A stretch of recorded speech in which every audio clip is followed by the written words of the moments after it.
오늘은 성령 강림주일이죠. 성령 강림주일입니다. 예수님은 제자들에게 말씀하셨습니다.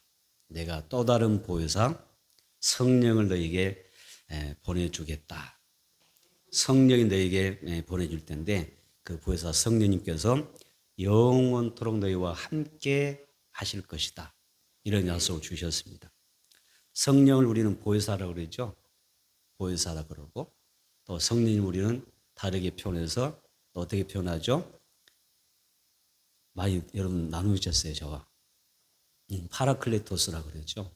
내 곁에서 나를 부르시는 하나님. 내 곁에서 항상 나를 향하여 도우시는 그 하나님이 성령 하나님이죠. 보혜사 파라클레토스라고 하시는 그런 성령님의 모습입니다. 우리와 함께 하시는 성령님이 여러분들이 정말 예수 잘 믿도록 도와주시고 예수님을 잘 믿을 수 있도록 도와주시고 아멘.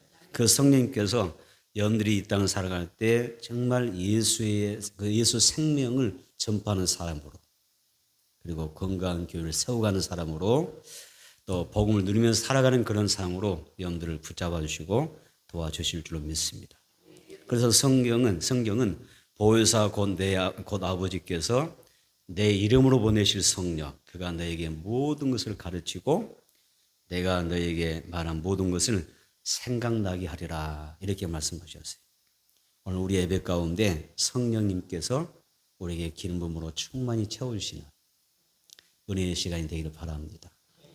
성령의 기름 부음이 충만하기를 바랍니다. 그래서 평안이 임하고 실학이 임하고 위로가 임하고 소망이 임하고 성령 때문에 내 삶에 대하여 꿈과 비전을 품게 되는 그런 자로 삼아주시기를 축복합니다. 우리의 모든 예배 순서마다 성령님의 그 역사하심과 기름 부음이 충만할 수 있도록 여러분들이 사모하며 예배 드리십시오. 오늘 성령님은 우리를 어떻게 도와줄까요? 오늘 본문의 말씀을 보게 되면 성령께서 우리를 도와주시는 분이신데 어떻게 도와주시는가? 첫째, 성령님은 우리의 연약함을 도와주신다 하셨습니다. 따뜻합니다. 성령님은 나의 연약함을 도와주신다. 아멘. 도와주실 줄로 확실하게 믿습니다. 자, 로마서 8장 26절 읽어보겠습니다. 로마서 8장 26절 함께 읽습니다. 시작. 이와 같이 성령도 우리의 연약함을 도우시나니 우리는 마땅히 기도할 바를 알지 못하나 오직 성령이 말할 수 없는 탄식으로 우리를 위하여 친히 간구하시느니라. 아멘. 자, 여기 보니까 성령도 우리의 연약함을 도우시나니 이렇게 말씀했잖아요. 여기 도우시나니 밑줄을 긋고 자, 이 도우시나니 언어는 신난, 틴남, 바노마이라는 단어예요. 문장이에요. 좀 이상한 색다른 언어지만은 좀 길면서도 그랬잖아요. 자, 신난, 틸람, 바노마이 도우신다는 뜻이에요. 성령 도우신다는 이야기거든요. 이 언어의 뜻이 어떤 의미냐면 함께 잡는다, 함께 붙잡는다는 뜻이에요. 또 협력하다, 돕다라는 뜻입니다. 스펄전 목사님 아주 유명한 목사님이시죠? 아주 유명한 목사님 한 분 계셨는데 이 도우시나니 이 말씀을 아주 설명을 잘 하셨어요. 이 스펄전 목사님이 이 성령도 우리의 연약함을 도우시나니라고 할 때 돕는다 뜻을 우리에게 아주 쉽게 설명해 줘요. 어떻게 설명하냐면 도적기를 배우는 아들과 같다라고 했어요. 노를 젓는 아들을 예로 들면서 설명합니다. 이 아들이 하나 있는데 이 아들이 노를 젓는 것을 배우는 거예요. 처음으로 배우는 거예요. 처음 노젓기 배울 때 쉽지는 않겠죠? 쉽지 않을 것입니다. 그래서 노를 배우려고 하면 노젓기를 배우려면 고생 좀 할 거예요. 그런데 노젓기를 배우는 쉽게 배우는 방법이 있대요. 그 방법이 뭐냐면 아버지의 도움을 받는 거래요. 아버지의 도움을 받는 거래요. 저도 그런 경험이 있어요. 우리 아들이 막내인데 뭐 지금 다 성인이 되어 있지만은 이 아이가 아주 어렸을 때 차를 타고 가는데 내 옆에 앉아 있는 아이가 아빠 저도 운전하고 싶어요 그러는 거예요. 안 되는 거예요. 발 길이도 사이즈도 안 되지. 아무것도 할 수 없는 그런 아이예요. 아주 어린 아이가 자기도 운전하고 싶다고 하니까 제가 허락했을까 안 했을까요? 허락했습니다. 어떻게 허락하냐면은 이 아들을, 옆에 있는 아들을 딱 차를 멈춰놓고 내 무릎에 앉히는 거예요. 그리고 운전대를 잡게 했어요. 그 위에 내 손이 퍽에져 얹어졌어요. 발이 안 되냐, 발은 내가 사용하는 것이지만, 그리고 나서 운전했어요. 그 아이의 손을 딱 붙잡고 운전을 이렇게 하면서 가는데, 아이가 뭐라 했을까요? 아빠, 나 운전 잘하지? 그러는 거죠. 근데 너를 처음으로 배우는 아들이 정말 빠르게 쉽게 노젓기를 배우는 방법은 뭐가 있냐면, 아버지가 그 노젓 아이 뒤로 앉는 거예요. 앉고 그 노를 잡고 있는 그 아이의 손에 자기의 손을 포갭니다. 그리고 함께 져가는 것입니다. 경험하게 하는 거죠. 느끼게 해보는 거죠. 그렇죠? 그러면서 이렇게 할 때 저렇게 할 때 배가 어느 방향으로 좌우로 앞으로 가는지를 경험하게 해주는 거예요. 그래서 이 아이들이 이 아들이 그 아버지의 그 손길을 통해서 함께 놀주면서 뭐가 돼요? 노젓는 법을 빨리 배운다는 것입니다.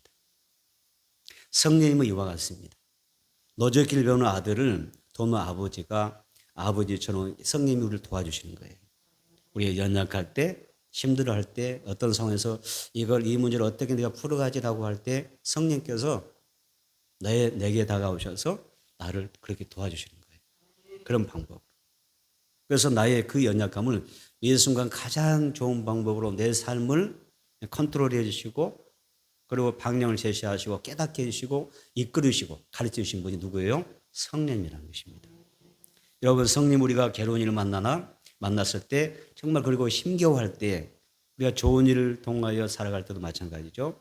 어떤 문제로 괴로워하든 기뻐하든 슬퍼하든 우리가 살아갈 때 어떻게 해요? 그 삶의 현장 가운데 늘 함께 하시는 거예요. 그래서 여러분의 삶이 어떠하든 성령은 날마다 돕고 있다는 것, 여러분에게 힘을 보태고 있다고 하는 것을 꼭 기억했으면 좋겠습니다. 그래서 어떤 상황에도 염려하지 마시고 여러분 걱정하지 마세요. 성령 나와 함께 하셔서 내게 곁에서 도와주시고 지혜 주시고 알려주시고 또 이끌으시는 그런 은혜가 있기 때문에, 중보하시는 분이 있기 때문에 우리는 승리할 수가 있습니다. 아까 도우시나니 뜻이 어떤 뜻이었어요? 어떤 의미였었어요? 함께 잡다라는 뜻이었죠. 또 협력하다는 뜻이었죠. 그리고 돕다는 뜻이었습니다. 자, 이것은 성령이 우리를 돕기 위해 내 곁에 계시고 나의 모든 삶의 문제를 잘 헤쳐 나갈 수 있도록 늘 격려하시고 힘주시고 나를 돕고 있다고 하는 그런 표현입니다. 여러분이 어느 순간에 어느 날 내가 무거운 짐을 들고 갈 때가 있어요. 그죠? 정말 무거운 짐. 내가 들고 가기 참 들고 가기 힘든 버거운 그런 무거운 짐을 들고 갈 때, 혼자 들고 갈 때 경험해 본 적 있으세요? 혼자 무거운 짐 들고 가보신 적 있어요? 그때 저를 부르시죠 그랬었어요. 네. 우리가 어떤 무거운 짐을 들고 갈 때 정말 힘들 때가 있잖아요. 아, 힘들다. 그때 누군가가 내가 힘이 붙이는데 누군가가 내 곁으로 다가와서 웃으면서요, 내 짐을 함께 들어줘 옮겨준다면 얼마나 고마워요? 참 쉽겠죠. 쉬운 짐이 될 거예요. 그래서 우리 인생의 짐이 아무리 무겁고 버거울지라도 성령님이 나의 곁에 오셔서 나의 그 무거운 짐을 함께 들어주실 수 있다면 얼마나 그 인생의 짐이 가벼울까요? 신앙생활하면서 우리는 조그마한 일에 쉽게 무너진 경우가 있습니다. 또 우리에게 서로 친밀한 교제를 나눈다가도 말 한마디 때문에 상처를 받게 되고 정말 내가 좀 견디기 어려운 그런 어떤 시험에 들기도 합니다. 사람은 말에 실수가 많은 존재라 그러잖아요. 완벽한 사람은 없어요. 우리 모두는 다 말에 실수가 있어요. 그래서 우리는 그런 말의 실수에 연약함이 있는 것입니다. 그래서 우리는 어떤 삶을 살냐면 어떤 말을 할 때 한 번, 두 번 생각해 보고 수차 생각해 보면서 우리가 그 말을 은혜롭게 말할 수 있는 방법을 배워야 됩니다. 거친 말, 독한 말, 그렇죠? 그런 폭력적인 그런 언어보다는 여러 번 생각하는 거예요. 우리 말의 실수가 많은 존재이기 때문에, 연약한 존재이기 때문에. 그래서 말 한마디 하더라도 많이 생각하는 거예요. 그래서 많이 생각해보고 내가 은혜로운 말을 할 수 있는 그런 삶이 되면 정말 복 있는 삶입니다. 우리가 삶이 다 좋은데 우리가 말을 잘못해서 가정이나 또는 우리 교회 생활이라든지 공동체 안에서 은혜의 그 분위기를 깨뜨리는 수가 있어요. 그래서 하나님 앞에 어떤 복을 받았냐면, 하나님, 나는 연약한 존재입니다. 성령, 저는 연약한 존재입니다. 가장 연약한 부분이 언어거든요. 우리의 신앙과 삶 가운데 가장 연약한 부분이 언어입니다. 그래서 이 언어 가운데 하나님, 내가 연약하지 않도록, 실수하지 않도록 나를 축복해 주세요. 그리고 내게 지혜로운 말을 할 수 있도록, 지혜로운 언어가 내 삶에서 나올 수 있도록 나를 축복해 주세요. 성령, 그 연약함을 도와주세요. 그래서 내 언어가 내 가정을 살리고 교회를 살리고 공동체를 살리고 모든 사람에게 유익되게 하고 은혜롭게 하고 복되게 하는 그런 축복의 언어가 되게 달라. 성령 도와주옵소서. 그렇게 기도하는 것입니다. 또 어떤 사람은 믿음 생활을 잘하는데 우리가 물질 때문에 무너지는 경우가 많잖아요. 또 어떤 사람은 잘하더니 참 건강히 사는데 성적으로 무너지는 사람도 많습니다. 명예나 권력 앞에도 무너지기도 합니다. 우리 인간은 비유한다면 유리그릇과 같은 존재입니다. 쉽게 부딪히면 어때요? 기스가 나고, 그렇죠? 또 금이 가고요, 깨집니다. 그게 우리 모습입니다. 이런 연약한 존재, 우리 이런 연약한 존재이기 때문에 우리는 이런 부분에 늘 근심하고 탄식하면서 사는 것입니다. 보혜사 성령님은 파라클리토스입니다. 나의 곁에서 항상 내가 온전한 인격과 성품과 삶을 살아갈 수 있도록 도와주시는 분이십니다. 그러므로 여러분, 성령님께 나의 모든 연약함을 고백하며 도움을 요청하는 삶이 중요합니다. 그러면 하나님 앞에서 내가 온전한 삶으로 살아가도록 우리가 성령님의 도움을 받을 수가 있습니다. 여러분은 어떤 연약함을 가지고 있습니까? 내게 어떤 연약함이 있죠? 그 어떤 연약함을 가지고 있고 내가 어떤 어려운 문제로 정말 힘겨워하는 그런 모습이 있습니까? 어떤 사람은 육체의 질병이나 쇠약함이 있겠죠. 어떤 사람은 가정의 문제가 있을 거고요. 어떤 사람은 직장의 문제로 힘겨워할 것입니다. 또 생활 문제로 힘겨워하는 사람도 있을 것입니다. 그 연약할 때 성령 어떤 분이죠? 나의 연약함을 돕는 거예요. 도우신 하나님, 성령 도와달라 기도해야 됩니다. 또 마음의 상처와 연약감, 영적으로 연약함이 있다면, 영적으로도 연약함이 있다면 성령님께 나의 그 연약함을 치유해 주시고 회복해 달라고 기도하는, 도움을 구하는 여러분들 되기를 바랍니다. 성령님께 도움을 구하면 반드시 치유되고 회복됩니다. 다시 한번 성령님, 나의 연약함을 모든 연약함을 치유하고 회복해 주옵소서. 도와주시옵소서. 다 잘 될 줄 믿습니다. 두 번째는 성령님은 하나님의 뜻대로 우리가 기도할 수 있도록 도와주신 분이에요.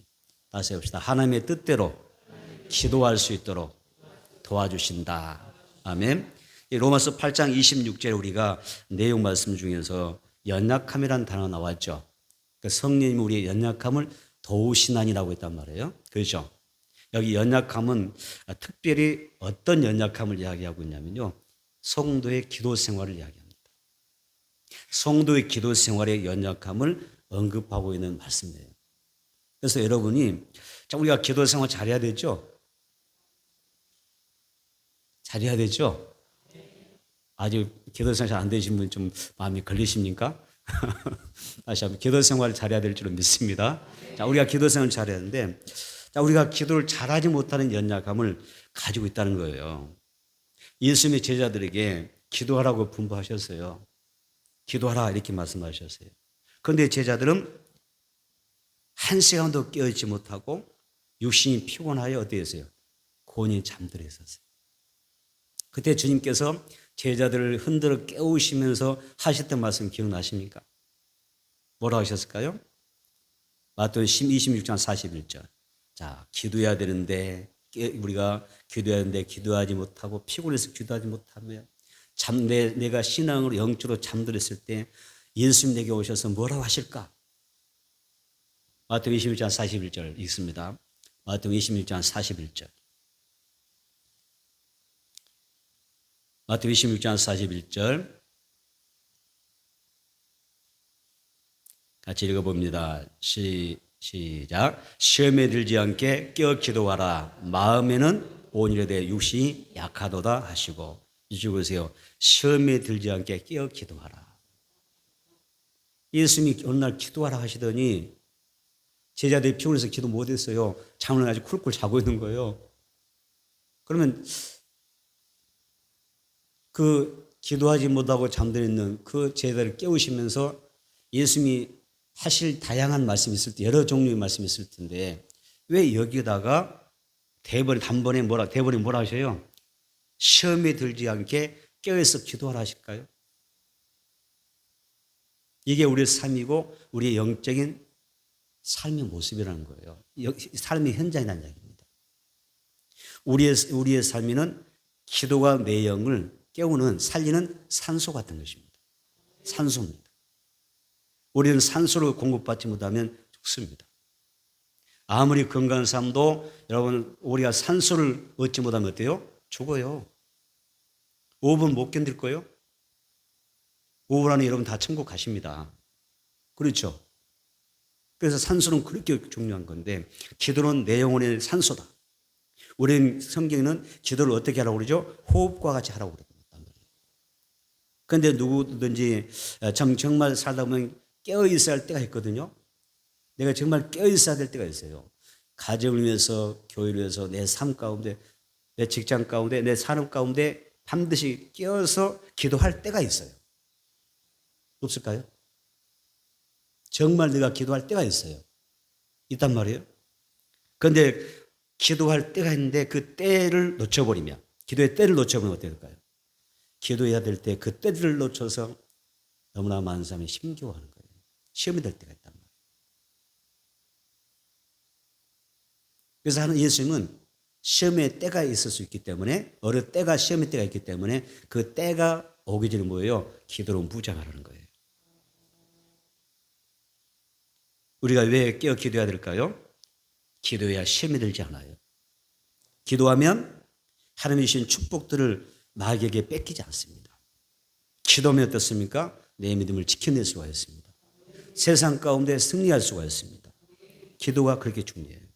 그런데 여러분 문제가 무엇입니까? 마음은 정말 기도하고 싶은데 기도 안 하겠다는 거 아니고 나 정말 하나님 기도하고 싶어요. 기도 안 하겠다고 하는 것이 아니고 정말 나도 기도의 필요성을 느껴 기도하겠는데 하고 싶은데 뭐가 문제예요? 몸이 따라주지 않아요. 가끔 집사님, 성도님 교회 나오세요. 같이 기도합시다. 이런 우리가 고민을 받을 때가 있어요. 그렇죠? 혹 여러분 주변에 그런 같이 기도하자고 하는 친구가 있으면 감사하기를 축복합니다. 그 친구는 정말 고마운 친구잖아요. 그렇죠? 같이 기도합시다. 우리 교회 가서 같이 기도합시다. 이런 말일 수 있는 그런 정말 좋은 그런 신앙이 버셨다면 얼마나 복이 있습니까? 이런 권면을 우리가 들으면 우리가 권면 받을 때 같이 기도하자고 말할 때 어때요? 보통 어떻게 이야기합니까? 마음은 그러고 싶은데요. 뭐라고 그래요? 몸이 너무 피곤해서요. 새벽 기도만 갔다 오면 하루 종일 온종일 피곤해요. 그래서 일순이 잡히지 않아서 못하겠어요. 이런 사람도 있어요. 기도만 하면 너무 피곤해서 그냥 힘들대요. 그래서 몸이 안 따라주니까 기도 못하겠다는 사람이 있어요. 여러분 정말 마음은 기도하고 싶은데 여러분 몸의 컨디션이 협조를 안 하십니까? 여러분 성령님께 기도는 내 영혼의 산소거든요. 꼭 필요한 거거든요. 그래서 성령님께 내가 기도할 수 있는 그 힘과 믿음을 달라고 하나님 앞에 간구하기를 축복합니다. 그러면 성령님이 도와주심으로 기도 생활에 승리하도록 이끌어 주실 줄 믿습니다. 또 하나 우리가 기도할 때 반드시 체크해야 되는 사항이 있습니다. 여러분 기도할 때 우리가 뭘 체크해야 돼요? 무엇을 체크해야 돼요? 로마서 8장 27절. 로마서 8장 27절입니다. 로마서 8장 27절.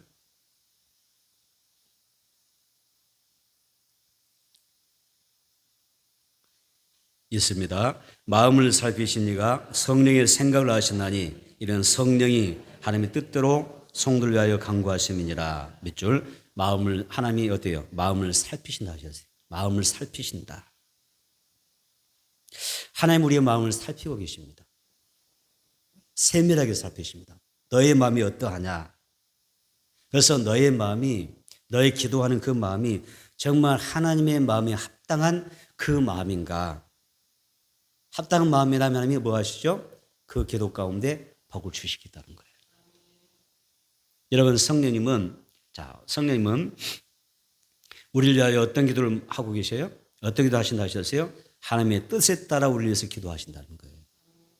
성령님은 단순히 우리의 요청이나 어떤 필요에 의하여 우리의 기도하는 분이 아니라 우리의 기도가, 여러분이 하는 그 기도가 하나님의 뜻에 맞도록 여러분의 기도가 하나님의 뜻에 조율될 수 있도록 돕는 분이시는 뜻이에요. 그렇게 기도하신다는 거예요. 따라서 성령님은 우리의 믿음과 기도에 그 부족함을 채워주시고 우리가 하나님 앞에 나의 기도를 통해서 하나님 앞에 더 가까이 나아갈 수 있도록 도와주시는 분이라는 뜻입니다. 어떤 사람은 기도에서 응답을 많이 받습니다. 또 어떤 분이 그랬는데 기도한 거 다 받았대요. 누구예요? 기도 서점에 누가 글이 있는데요.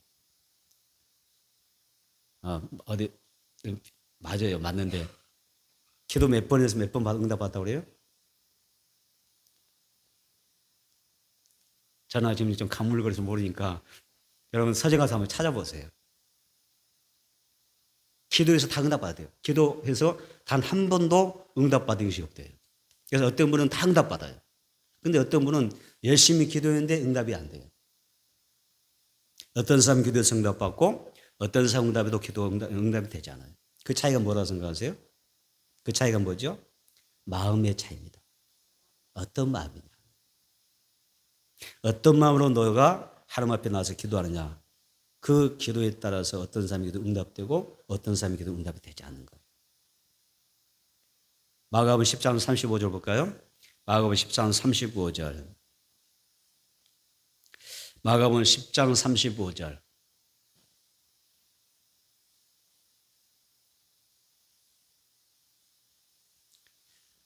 마가복음 10장 35절 우리 함께 읽도록 하겠습니다. 세베대의 아들 야고보와 요한이 주께 나와 여짜오되 선생님이여 무엇이든지 우리가 구한 바를 우리에게 하여 주시기를 원하옵나이다. 자, 야고보와 요한이 자기들의 원하는 바를 가지고 예수님께 나와서 구했습니다. 자, 여기까지는 별 문제가 없어요. 우리 모두 기도해야 될 줄 믿습니다. 야고보와 요한처럼 예수님께 나와서 기도해야 될 줄 믿습니다. 마가복음 10장 30절 읽어봅니다. 시작. 이 시대는 너희에게 무엇을 하여 주기를 원하느냐. 주님이 이제 질문하시죠. 원하는 대로 질문하시잖아요. 그렇게 물으셨습니다. 37절 읽습니다. 시작. 여짜오되 주의 영광 중에서 우리를 하나는 주의 우편에 하나는 좌편에 앉게 하여 주옵소서. 여러분, 기도라고 하는 것은요, 하나님 앞에 무엇인지 다 구할 수가 있어요. 사실. 다만 뭐가 중요해요? 기도의 내용이 중요합니다. 예수님이 이제 말씀하시죠. 달라고 하니까 무엇을 원하냐? 주겠다고 말씀하시는데 뭐라고 하죠? 근데 요한이 뭐라고 대답했어요?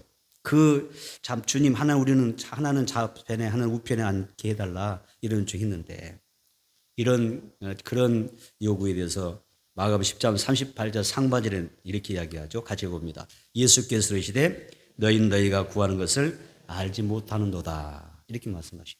너희가 구하는 것을 알지 못하는도다.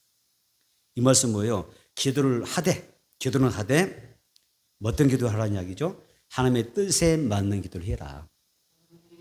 그 뜻에 너희들의 기도가 맞지 않다는 것입니다.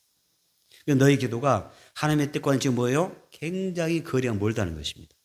그래서 이 두 사람의 기도가 다 응답받지 못합니다.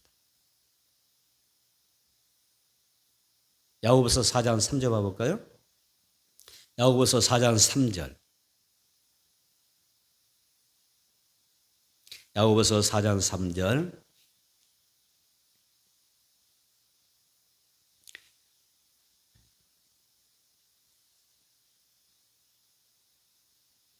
이겠습니다. 구하여도 받지 못함은 정욕으로 쓰려고 잘못 구하기 때문이라. 몇 줄 보세요. 구하여도 받지 못하는 기도가 있어요. 응답받지 못해요. 여러분 지금까지 많이 기도해 오셨어요. 기도에 응답받지 못한 그런 내용이 있습니까? 혹 잘못된 기도를 하고 있다면 성령님께서 나에게 다가오셔서 나의 기도를 바로잡아 주시기를 축복합니다. 그래서 하나님의 뜻대로 기도한다면 반드시 오늘 모든 기도 응답되게 되어 있습니다. 일천문지를 하나님이 흠량하셨잖아요. 솔로몬이 일천문지 흠량하셨는데 그 솔로몬에게 물으셨어요. 내가 너에게 무엇을 줄고 너는 내게 구하라고 말씀하십니다. 그때 솔로몬이 열왕기상 3장 9절 중반절에서 이렇게 이야기합니다. 하나님 내게 듣는 마음을 종에게 주사 주의 백성을 재판하여 선악을 분별하게 하옵소서. 이런 것을 지혜를 구합니다.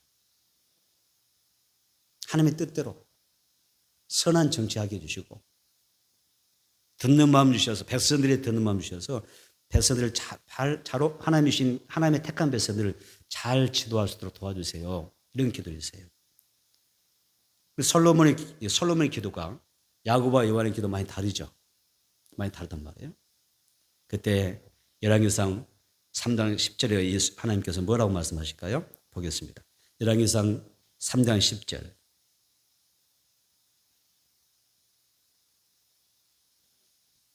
열왕기상 3장 10절.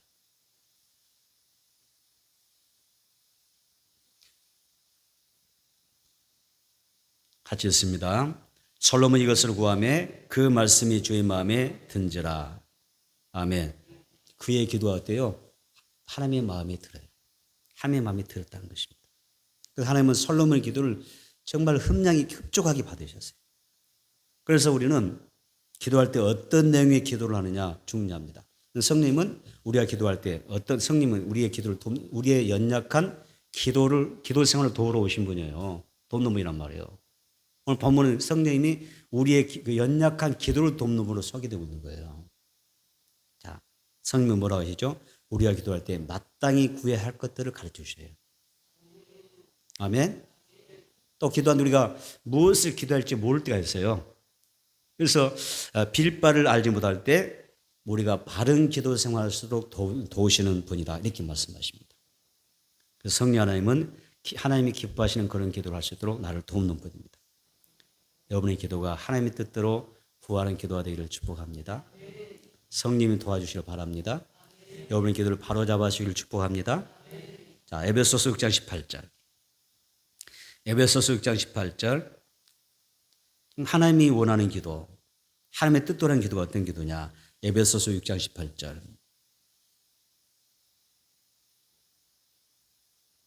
에베소서 6장 18절 같이 읽습니다. 모든 기도와 간구를 하되 항상 성령 안에서 기도하고 이를 위하여 깨어 구하기를 항상 힘쓰며 여러 성도를 위하여 구하라. 아멘. 자, 이 말씀 보니까 짧은 문장 가운데 너무 중요한 말씀들이 있어요. 항상 어떻게 기도해요? 성령 안에서 기도하라. 깨어 구하기를 항상 힘쓰라. 밑줄 여러 성도를 위하여 기도하라. 여러 성도를 위하여 기도하라. 별표해 놓으세요. 우리의 기도는요. 우리의 기도가 채워져야 될 내용은 성도를 위해서 기도하는 거예요. 그래서 하나님의 나라를 위하여, 하나님 나라를 위하여, 성도를 위하여, 영혼을 위하여, 가족과 이웃의 영혼을 위해서 기도하는 것입니다.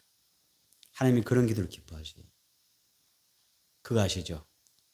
하나님의 나라와 의를 먼저 구하면 이 모든 것을 더하시리라. 내가 하나님의 나라를 위하여, 교회를 위하여, 여러 성도를 위하여 기도하면 내 기도도 급하고 내 가족을 위해서 내 자녀를 위해서 기도할 것도 많은데 이 기도하다 보면 내 기도 언제 해? 이럴 때 있어요 없어요? 있잖아요. 하나님 그거 다 아셔요. 먼저 그의 나라와 의를 위해서 기도하라. 그러면 다 채워주신다고 하셨어요. 성령의 도우심으로 하나님의 뜻대로 기도하셔서 은혜가 넘치는 삶이 있게 되기를 축복합니다. 세 번째는 성령이 모든 것이 합력하여 선을 이루게 하십니다. 맞습니다. 모든 것을 합력하여 선을 이루게 하신다. 누가? 성령이 그렇게 하신단 말입니다. 믿음의 사람은 눈에 보이는 어떤 현실만 가지고 행복과 불행을 말하는 사람들이 아닙니다. 그렇죠? 우리는 삶의 끝까지 보아야 됩니다. 좀 더 가봐야 알아요. 지금 내가 힘들어도 인생의 굴곡으로 힘들할지라도 내 인생이 왜 이렇게 힘들까라고 생각하지 마세요. 우리가 흔히 쓰는 문장이 있잖아요. 길고 짧은 건 뭐라고요? 길고 짧은 건 뭐예요? 대봐야 알죠. 믿음의 삶은 그래요. 끝까지 봐야 알아요. 요셉이 있습니다. 요셉이 형들의 미움을 받고 노예로 팔려갔습니다. 억울한 놈이었었습니다. 그리고 감옥에 갇혔습니다. 인간적으로 보면 불의한 일이죠. 이건 행복이 아니잖아요. 불행이잖아요. 그런데 요셉은 어땠습니까? 하나님의 은혜로 모든 삶이 역전됩니다. 전화해 보게 되는데 나중에 보니까 애굽의 총리가 되었습니다. 그리고 애굽의 왕 다음으로 바로 왕 다음으로 가장 존귀한 자가 됩니다. 많은 사람을 살립니다. 이웃을 살리고 민족을 살리고 이방 민족을 살려야 됩니다. 어때요? 요셉을 우리가 불행한 삶이라고 말할 수 있어요? 행복한 삶이죠. 여러분, 행복과 불행은요, 하나님과의 관계에서 결정됩니다. 따라서 봅시다. 행복과 불행은 하나님과의 관계에서 결정되는 것이다. 하나님과의 관계를 잘 세우십시오. 로마서 8장 28절 본문입니다. 읽어봅니다. 시작. 우리가 알거니와 하나님은 사랑하는 자, 곧 그의 뜻대로 부르심을 입은 자들에게는 모든 것이 합력하여 설리노느니라. 아멘. 자, 여기서 얼마나 감사해요. 저는 이런 말씀들 너무 감사하더라고요. 하나님 앞에. 너무 고맙고 감사해요. 너무 신망되고 기대되지 않습니까? 모든 것이 합력하여 설리는다. 이 복이 염두 임하기를 축복합니다. 그런데 이 모든 것이 내 삶 가운데 합력하여 설리는 삶이 되어지려면 여기에 선행 조건이 있습니다. 전제 조건이 있습니다. 그게 뭘까요? 모든 것이 합력하여, 자, 모든 것이 합력하여 설리는 일을 하셨잖아요. 모든 것이 합력하여 설리려면 여기서 뭐가 전제 조건이에요? 부공부. 잘하십니다. 한번 답해 보세요. 뭐예요? 28절에 어떤 선행 조건이, 전제 조건이 뭐예요? 하나님을 사랑한 자입니다. 하나님을 사랑하면 모든 일이 합력하여 설린다는 거예요. 이게 전제 조건입니다. 그 사람들에게 질문합니다. 여러분 하나님 사랑하십니까? 정말 사랑하십니까? 뜨겁게 사랑하십니까? 하나님을 사랑하는 문제만큼은 두 번째 가라면 서럽다고 말씀하십니까? 내가 어떻게 하나님을 첫 번째 사랑하겠습니까? 그래도 나는 거기까지 아닌 것 같고 그럴 수도 있겠지만 하나님을 뜨겁게 사랑하면 복을 받게 되어 있어요. 여러분 벽을 향하여 우리가 공을 한번 던져보세요. 집에 가셔서 있으면. 자, 집에서 응교실 잘못 오면 TV 깨뜨릴 수 있으니까 조심하시고 적당히 한번 던져보세요. 공이 있으면 벽을 향해 공을 던지면 어때요? 가볍게 던지면 그 공이 내게 어떻게 와요? 가볍게 오잖아요. 그렇죠? 좀 세게 되면 그 볼이 어떻게 되죠? 세게 오죠. 힘껏 던지면 그 볼이 내게 힘껏 다가옵니다. 하나님의 사랑이 그런 것입니다. 내가 하나님을 사랑하는 만큼 하나님의 사랑을 받게 되어 있습니다. 성경 인물도 보세요. 하나님을 사랑한 그 사랑의 강도에 따라서 복을 받고 쓰임받는 것입니다. 그래서 하나님 여러분들이 하나님을 사랑하느냐 묻는 것입니다. 그럼 우리가 어떻게 하나님을 사랑하느냐? 제가 그래서 간단히 몇 가지만 간추려서 성경을 간추려서 이야기해 볼까요? 자, 우리가 하나님을 어떻게 사랑하느냐? 첫째, 계명을 지켜야 됩니다. 맞습니다. 하나님의 계명을 지키는 것이 하나님을 사랑하는 사람이다. 요한복음 14장 21절 볼까요? 요한복음 14장 21절. 요한복음 14장 21절.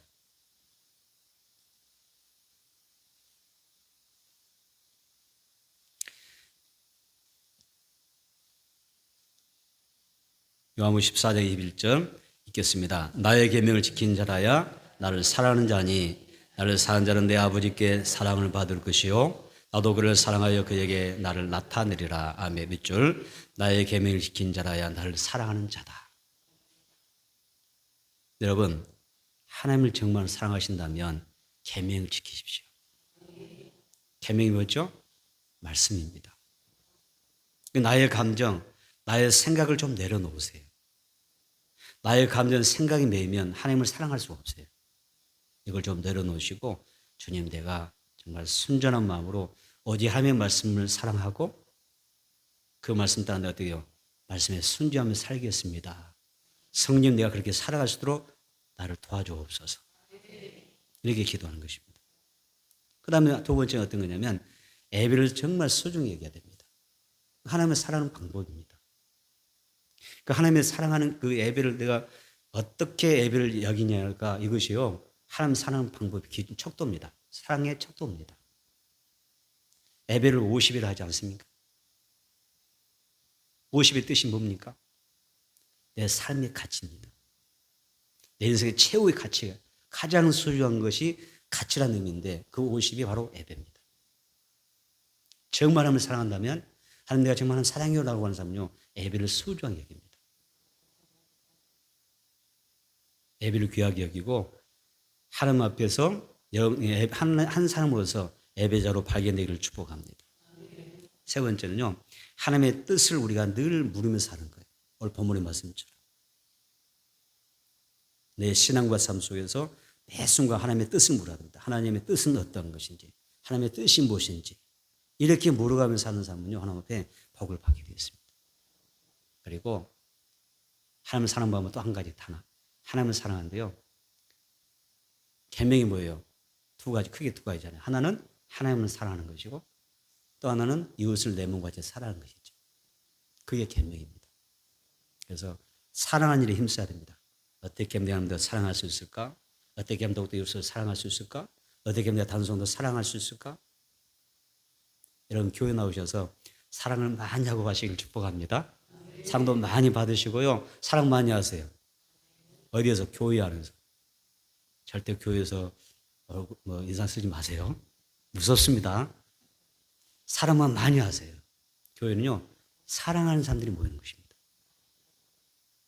하나님이 우리의 삶 그렇게 하기를 원하시잖아요. 막 사랑 많이 하는 거예요. 따뜻하게 사랑하고 따뜻하게 인사하고 따뜻하게 말하고 친절하게 대하고 좋은 말을 많이 해주시고. 여러분 하나님은 여러분을 사랑하십니다. 힘들고 어려워도 고달프더라도 낙심하지 마세요. 하나님 반드시 여러분을 향하여 좋은 생각, 좋은 계획을 가지고 계십니다. 자, 시편 34편 8절 말씀인데요. 이 말씀 너무 좋은 말씀이에요. 자, 시편 34편 8절. 시편 34편 8절이 얼마나 좋은지요. 한번 읽어보겠습니다. 시편 34편 8절. 읽겠습니다. 너희는 여호와의 선하심을 맛보아할지어다. 그에게 피한 자는 복이 있도다. 읽어보세요. 너희는 여호와의 선하심을 맛보아할지어다. 하나님이 얼마나 좋으신 분인지 여러분 그분을 우리가 맛보아야 됩니다. 하나님께 피한 자가 복을 받죠. 그래서 우리는 하나님의 하신 일을 살펴보고요. 그 은혜 맛보아야 됩니다. 하나님의 그 사랑을 맛보아야 되죠.